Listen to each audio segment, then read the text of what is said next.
kita sedang menghadapi situasi yang sungguh sangat luar biasa mengkhawatirkan menurut saya.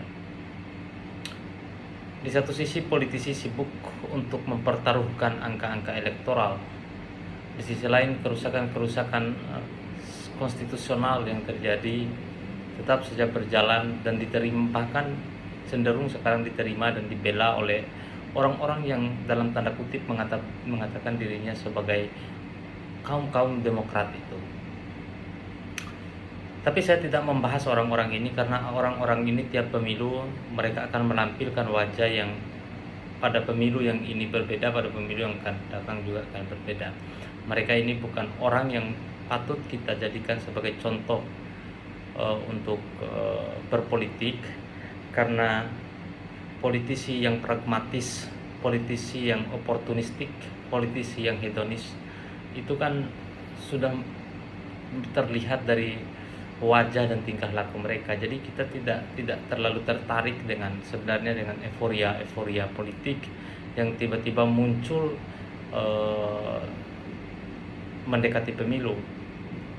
Dan tidak jarang juga muncul di situ orang-orang populis yang memanfaatkan kompetisi politik ini untuk menaikkan ratingnya dengan cara-cara yang luar biasa, ya, menggunakan media dan lain sebagainya. Itu sebenarnya tidak salah, tapi yang salah itu adalah ketika orang-orang populis ini naik tampil di mimbar, tokoh-tokoh yang memiliki integritas selama ini yang kita anggap sebagai tokoh-tokoh yang ya rekam jejaknya ya, tidak diragukan lagi, integritasnya masih teruji di dalam kancah perpolitikan nasional atau dalam kehidupan berbangsa dan negara kita, dia terpampang, terlihat telanjang gitu, sebagai ada yang sebagai akademisi, ada yang sebagai cendekiawan, ada yang sebagai politisi-politisi unggul, ya kan, yang memiliki moral dan etika yang kuat, ada sebagai wartawan yang berintegritas, yang memiliki independensi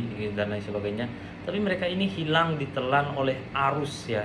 Kayak menurut saya ini, kalau dalam istilah ini digilas oleh arus populisme yang sangat kuat yang tampil ketika pemilu, mendekati tahun-tahun pemilu. Jadi situasi ini yang akhirnya menguburkan juga ya, kejahatan konstitusi yang terjadi di Mahkamah Konstitusi. Itu kan semua orang, misalnya para tokoh-tokoh, pakar-pakar hukum, termasuk Profesor Yusril Izzah Mahendra misalnya, mengatakan itu kan penyelundupan hukum, ya. Itu kerusakan yang sangat luar biasa. Ada yang mengatakan ini kejahatan konstitusi yang tidak bisa kita tolerir. Tapi pada akhirnya juga ketika borok ini hendak dibuka, ini yang saya kecewakan. Sehingga ketika borok ini hendak dibuka oleh dengan terbentuknya Majelis Kehormatan Mahkamah Konstitusi, orang-orang ramai mendelegitimasi ketua dan anggota MK.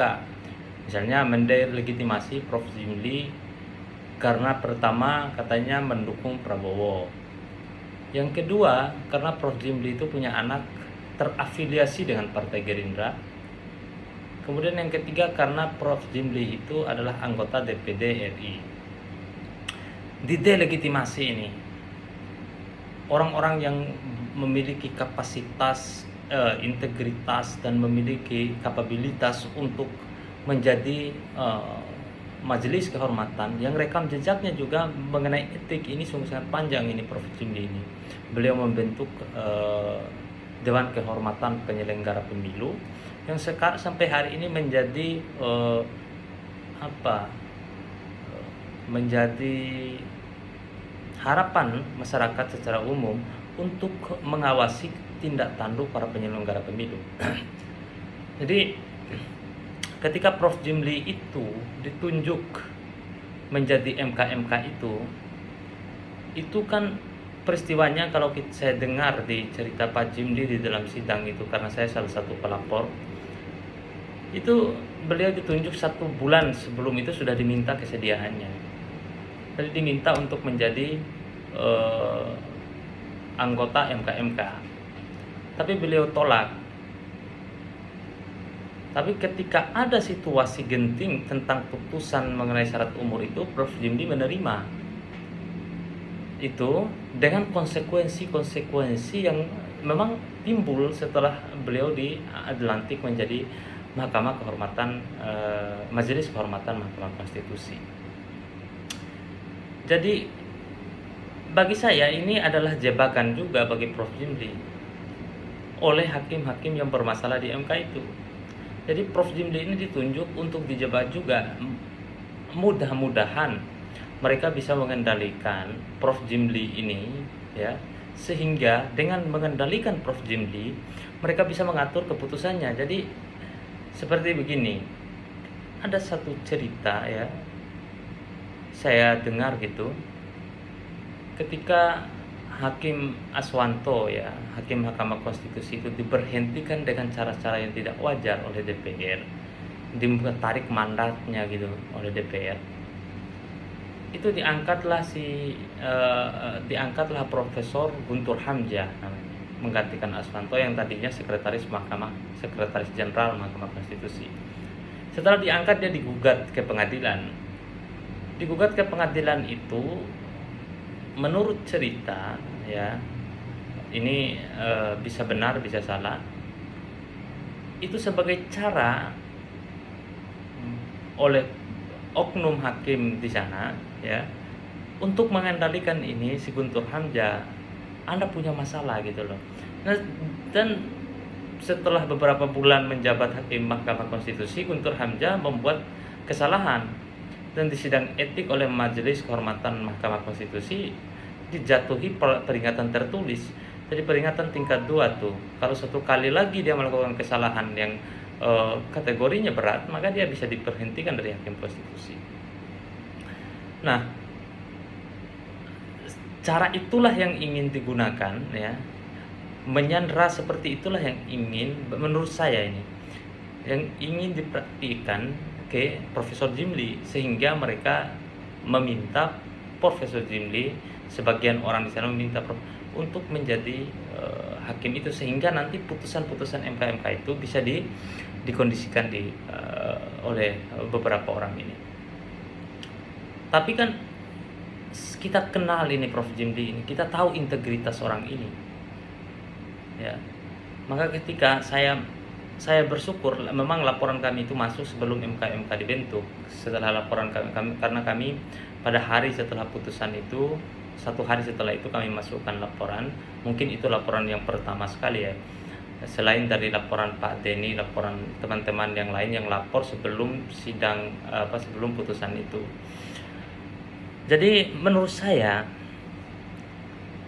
kenyataan itu yang terjadi di sidang mengenai pembentukan MK itu.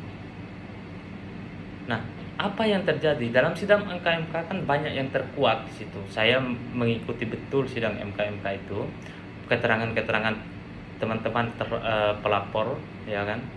Kemudian situasi-situasi yang berkembang dan isu-isu di luar yang saya dapat dari diskusi-diskusi bersama teman-teman yang mengerti dan mengetahui tentang kondisi dan situasi yang ada di Mahkamah Konstitusi.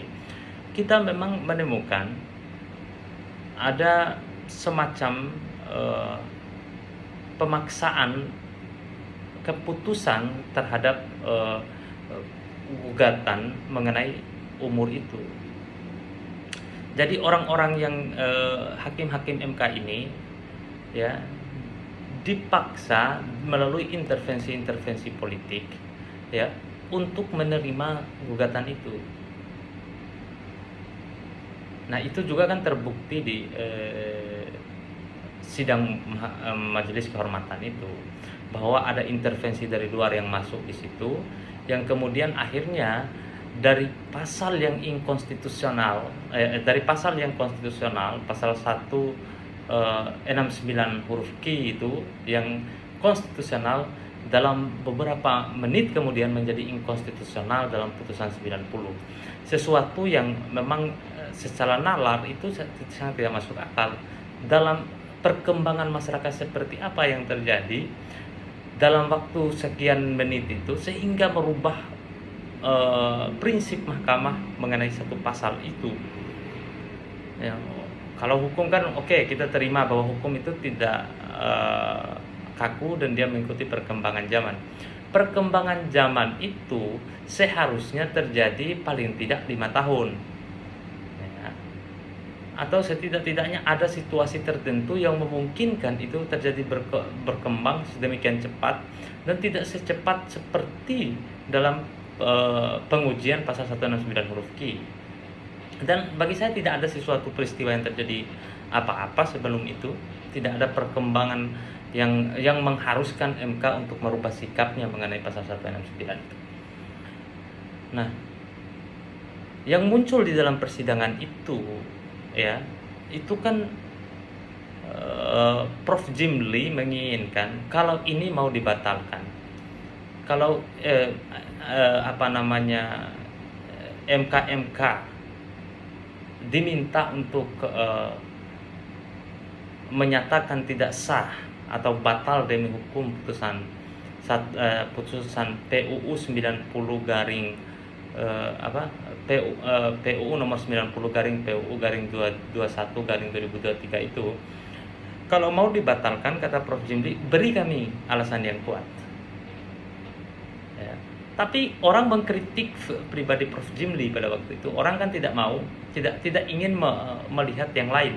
Mereka hanya memandang Prof. Jimli ini, dan yang saya sayangkan ya, itu kan sebagian besar ya tokoh-tokoh yang saya anggap bisa menjaga sesama, apalagi Prof. Jimli ini adalah seorang cendekiawan Islam ya, cendekiawan Muslim yang cukup bagus menurut saya dalam penilaian saya secara pribadi, meskipun saya tidak terlalu kenal Prof. Jimli, tapi jejak intelektualnya bisa kita baca, dan saya adalah termasuk penggemar berat Prof. Jimli dalam kaitannya referensi ketatanegaraan. Jadi Prof. Jimli itu menginginkan semua orang ayo, kalau Anda betul ingin putusan 90 ini dibatalkan, kasih MK alasan yang kuat. Ada alasan Prof. Denny misalnya bahwa putusan DKPP bisa membatalkan keputusan KPU. Tapi ya kita tahu semua bahwa keputusan KPU itu adalah keputusan pejabat tun ya, bersifat konkret, individual, dan bersifat final.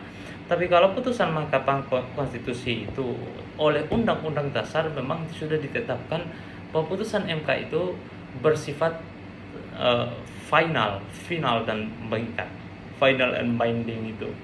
Jadi tidak ada upaya lain untuk mengoreksi putusan MK,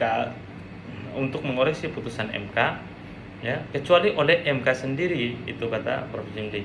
Jadi MK itu seharusnya memang harus dianggap sebagai bagian dari MK, Mahkamah Konstitusi itu, karena oleh undang-undang sudah diamanatkan dibentuknya MK.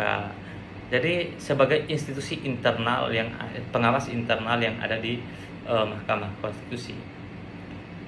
Nah, Prof. Jimli mengharapkan semua orang, oke, tunjukkan kemampuan Anda, tunjukkan bukti-bukti atau perbandingan suatu jurisprudensi hukum yang menyatakan misalnya di negara mana atau dalam kasus apa gitu, ada sesuatu keputusan, katakanlah misalnya putusan di Mahkamah Agung tentang pengujian peraturan di bawah undang-undang misalnya, mungkin ada yang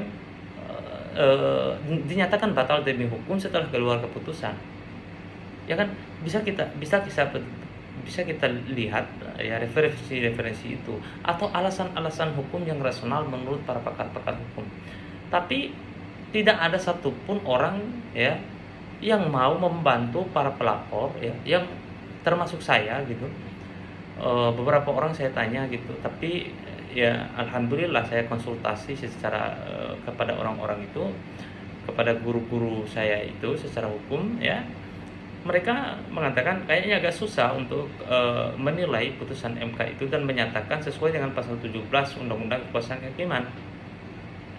Tapi saya selalu bilang begini, pasal 17 itu kan yang dimaksud oleh Undang-Undang Kekuasaan Kehakiman itu kan, pertama, mahkamah hakim Yang dimaksud itu adalah hakim di Mahkamah Agung dan Mahkamah Konstitusi, dan hakim di Mahkamah Agung dan badan-badan peradilan di bawah Mahkamah Agung itu, dan hakim Mahkamah Konstitusi kan. Nah, yang dimaksud keputusan itu ya keputusan MK dan keputusan Mahkamah Agung dan badan-badan peradilan di bawahnya. Yang dimaksud kekuasaan kehakiman itu adalah kekuasaan kehakiman yang dijalankan oleh Mahkamah Agung dan badan-badan peradilan di bawahnya dan oleh sebuah Mahkamah Konstitusi. Jadi tidak ada orang yang mengatakan bahwa pasal 17 itu hanya berlaku bagi Mahkamah Agung, tidak berlaku bagi Mahkamah Konstitusi. Itu kan ngada-ngada aja, ya. Tidak ada konflik kepentingan di dalam pengujian norma. Siapa bilang tidak ada? Siapa bilang tidak ada? Pengujian norma itu betul bahwa itu menguji norma dan berlaku untuk umum. Tetapi setiap pemohon yang mengajukan yang mengajukan pengujian itu, dia harus memiliki kerugian yang konkret atau setidak-tidaknya berpotensi secara konkret kerugian itu terjadi. Konkret itu individunya. Jadi berkaitan dengan individu, berkaitan dengan orang. Jadi betul bahwa itu akan berlaku secara umum, tetapi dia membawa dirinya, kepentingan dirinya untuk mengajukan itu. Kalau ada seorang hakim misalnya yang kalau ada seorang pemohon di Mahkamah Konstitusi, ya, dia membawa satu norma untuk diuji di Mahkamah Konstitusi, dan norma itu pasti dia perjuangkan untuk kepentingan dia atau kepentingan kelompok dia atau kepentingan yang secara individu itu memiliki hubungan dengan dia. Pasti itu. Kan mahkamah itu memberikan legal standing itu kan dengan berdasarkan kerugian konstitusional yang dialami oleh pemohon, bukan kerugian konstitusional yang dialami oleh warga Indonesia. Jadi siapa bilang tidak ada konflik kepentingan? Ini kan ngada-ngada aja. Ini kayak ya biasalah, banyak orang yang tidak belajar hukum secara mendetail gitu, tapi mengomentari mengenai itu. Nah, kemudian bagaimana MK mengenai konflik kepentingan ini? MK pernah memutuskan beberapa undang-undang, pasal dalam undang-undang mengenai yang berhubungan langsung dengan MK, ya, yang berhubungan langsung dengan MK ini. Seperti misalnya orang-orang di Mahkamah Agung dulu pernah mengajukan bahwa hakim agung dan hakim konstitusi itu tidak boleh diawasi oleh mahkamah oleh komisi yudisial. Hakim-hakim yang dimaksud dalam undang-undang komisi yudisial, dalam yang menjadi kewenangan komisi yudisial itu adalah hakim yang di bawah Mahkamah Agung dan badan-badan peradilan yang di bawah Mahkamah Agung itu. MK menguji itu. Kenapa?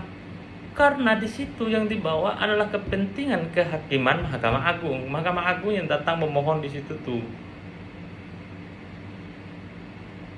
Ya. Orang-orang Mahkamah Agung lah yang memiliki kepentingan di situ. Ada juga yang menguji mengenai syarat umur. Itu bukan kepentingan hakim konstitusi secara internal, tapi itu yang pemohon itu merasa kerugian konstitusionalnya dirugikan akibat berlakunya suatu pasal. Dia mohon ke Mahkamah Konstitusi. Hakim konstitusi setelah berlakunya undang-undang itu, dia bersifat pasif. Tapi kalau ada orang yang merasa dirugikan, dia datang memohon. Berlakunya kepada siapa? Ya kan? Nanti akan berlaku secara umum gitu. Jadi yang dimaksud konflik kepentingan itu adalah apabila para pemohon ini datang membawa satu argumen yang berkaitan dengan kepentingan dirinya atau kepentingan orang yang berhubungan langsung dengan, sehingga dia bisa diberikan legal standing. Makanya saya bilang dalam perkara pengujian undang-undang itu, ya, PSI mungkin PSI dengan kepala-kepala daerah itu mungkin memiliki legal standing. Tapi yang si satu orang itu, si Almas itu, dia seharusnya tidak diberikan legal standing. Saya sependapat itu dengan Hakim Suhartoyo yang mengatakan permohonan pemohon seharusnya tidak diterima. Artinya legal standingnya tidak ada gitu, tidak diberikan legal standing. Ini yang terjadi di Mahkamah Konstitusi. Kemudian kembali lagi ke MK. Nah, ketika Prof. Jimli mengharapkan semua orang untuk ikut membantunya mencarikan bagaimana caranya ini majelis etik ini, ya kan, dapat meminta kepada mahkamah, merekomendasikan kepada mahkamah untuk mensidangkan ulang pasal itu. Tidak ada orang yang mau membantu. Mereka mencerca aja Prof. Jimli itu. Beruntunglah Pak Wahid tidak terlalu populer, ya. Profesor Bintan nggak terlalu populer. Nah, Pak Jimli sebagai ketuanya harus menerima itu. Dan saya sayangkan banyak tokoh-tokoh yang, ya, sehingga saya tidak kaget lagi, ya, setelah mengetahui karakter dan sifat orang-orang ini. Kita dipimpin oleh orang-orang populis. Jadi orang yang datang hanya dengan modal ketenaran, dia beli ketenaran itu dengan uang, kemudian dia populer sehingga dia memimpin kita ini, kemudian tanpa pengetahuan apa-apa. Ada mungkin pengetahuan tapi dia tidak mengerti kehidupan persoalan bangsa. Jadi itu mental memang orang Indonesia itu. Setelah semua tokoh-tokoh hebat ini kita delegitimasi, lalu datang orang-orang populis ini. Inilah yang dikatakan oleh penulis Amerika yang terkenal itu, Francis Fukuyama itu, ya, orang-orang populis itu kan datang karena melalui mandat elektoral. Mandat elektoral yang memberikan orang populis ruang itu, ya, mandat yang kayak begini nih. Mental yang seperti yang diperlihatkan oleh sebagian besar, ya, orang-orang terdidik yang juga sangat saya anggap sebagai tokoh-tokoh Islam gitu. Mereka tidak coba kalau pada waktu itu semua mata menuju ke MK, kemudian memberikan dukungan penuh kepada MK untuk berani mengambil keputusan, tidak mendelegitimasi keberadaan MK, tidak menyerang pribadi seperti Prof. Jimli ini. Saya kira, ya, kemudian memberikan masukan-masukan secara hukum, para pakar-pakar hukum ini berdiskusi bagaimana apa sesungguhnya yang bisa membatalkan putusan Mahkamah Konstitusi berdasarkan ketentuan pasal 17 Undang-Undang Kekuasaan Kehakiman, Undang-Undang Nomor 48 Tahun 2009 itu. Seharusnya mereka datang dengan argumentasi itu gitu loh. Memberikan pertimbangan hukum, bukan mencerca orangnya. Sehingga apa? Sehingga ketika keluar putusan MK itu, semua hakim ditegur. Orang setelah putusan itu keluar, ya, orang-orang yang saya anggap, ya, sebagai orang yang tidak akan mungkin mendukung Pak Jimli itu, bertanya kepada saya, kenapa seberani itu Profesor Jimli itu memberikan putusan memberhentikan Anwar Usman dari ketua MK?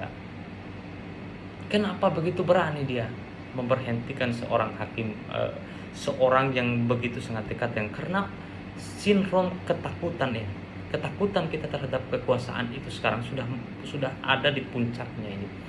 Jadi kekuasaan yang angkuh dan ketakutan rakyat, ya, itu sudah bersama-sama ada gitu. Jadi akhirnya orang menganggap keberanian Prof. Jimli itu sesuatu yang langka. Padahal memang orang-orang seperti Prof. Jimli ini, sekelas Yusril Iza Mahendra misalnya, setelah tokoh-tokoh yang telah tampil menjadi tokoh-tokoh yang ada memiliki rekam jejak, ya, intelektualitas yang bagus, itu kalau dikasih kemenangan seperti itu, mereka akan melakukan kebenaran, akan memegangnya untuk menegakkan keadilan dan kebenaran. Saya yakin itu, ya. Saya yakin, saya tidak meragukan integritas orang-orang itu gitu loh. Karena mereka bukan orang yang baru tiba kemudian muncul akibat adanya media sosial yang membludak ini. Bahkan orang yang tidak populer bisa menjadi populer, dan kebanyakan yang populer itu adalah orang yang bisa berlaku gila di media sosial. Itu yang terjadi. Jadi kita itu tonton setiap hari itu kegilaan-kegilaan aja. Kalau ada orang gila, kalau ada orang blow on, kalau ada orang bodoh gitu komentar, kemudian itu menjadi bahan ketawa ya. Jadi kita di situ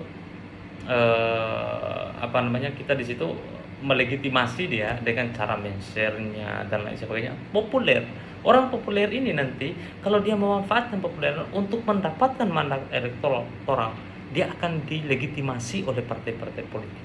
Dia akan datang dan partai politik minta dia datang ke kantornya itu.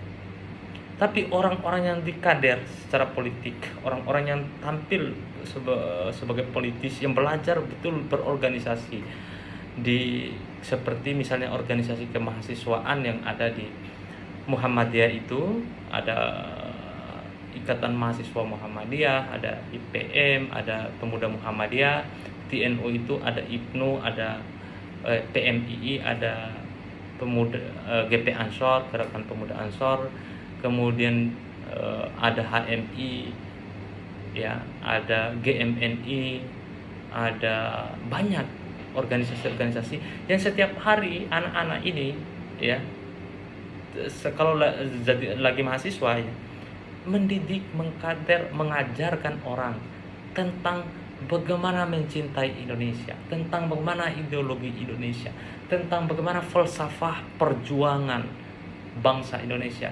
Orang-orang ini kehabisan energi ya untuk membangun, untuk membina ya karakter anak-anak bangsa ini. Tapi mereka tidak sempat untuk menjadi tenar di media sosial gitu loh. Tidak sempat menjadi tenar di media sosial. Ini kelemahan mereka, tapi mereka menempa diri orang-orang ini. Tapi ya meskipun begitu ya saya bersyukur Pilpres 2024 ini ya semua aktivis, kecuali Pak Prabowo sama Mas Gibran itu bukan aktivis ya.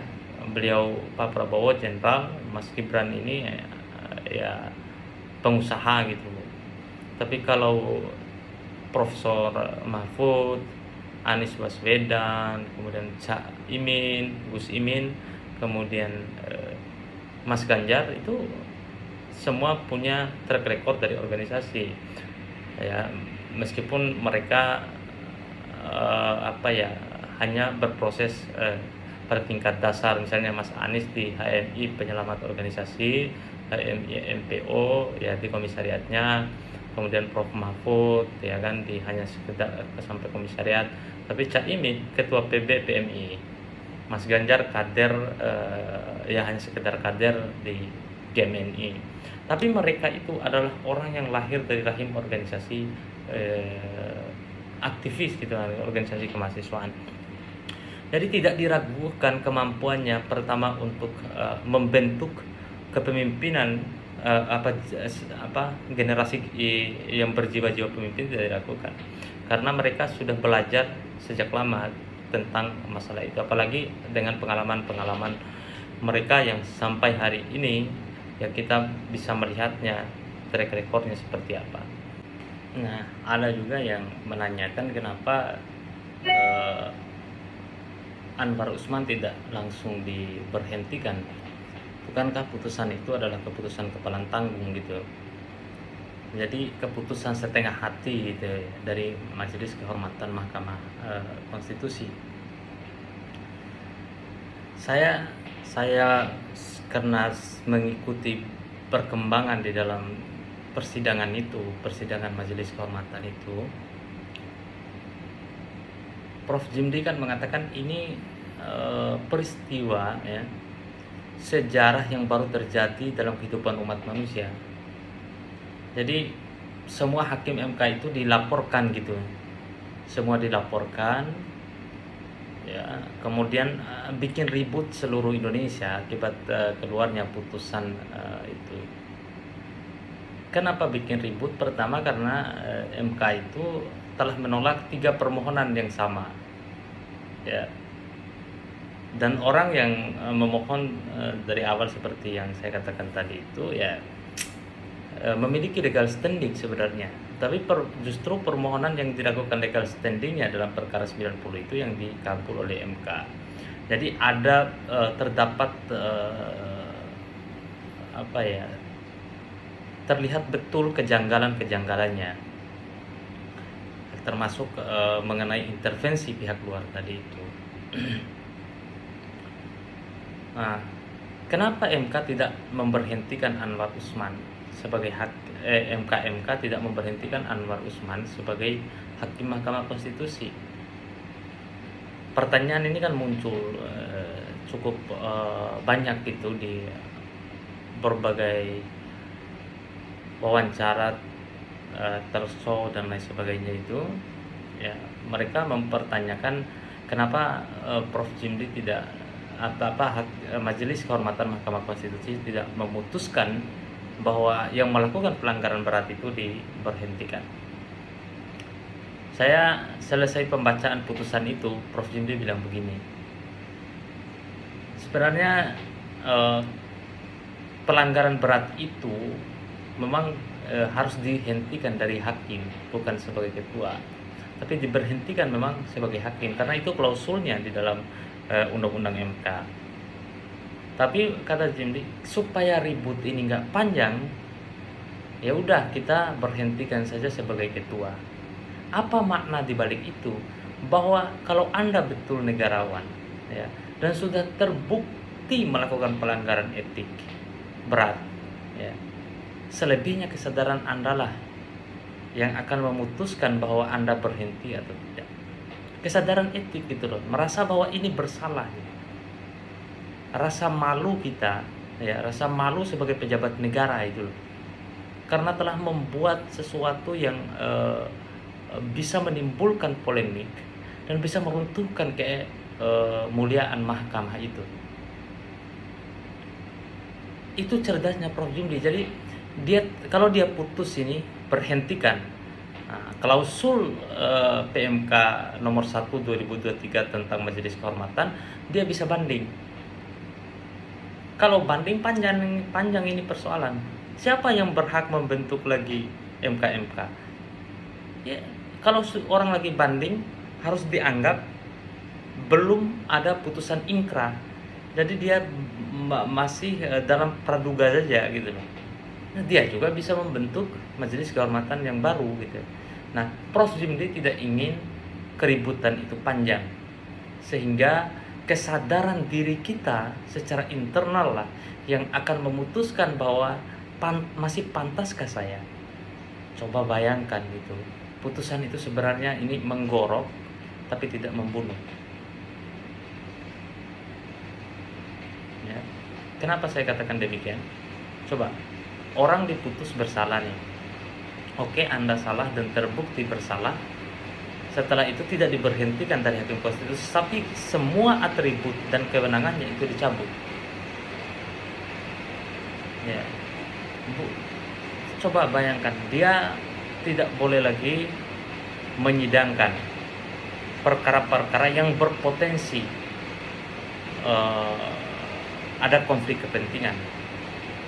Bahkan seorang pemohon di Mahkamah Konstitusi bisa menyatakan hak ingkar terhadap hakim-hakim yang dianggap integritasnya itu dilakukan, karena menurut ketentuan pasal 17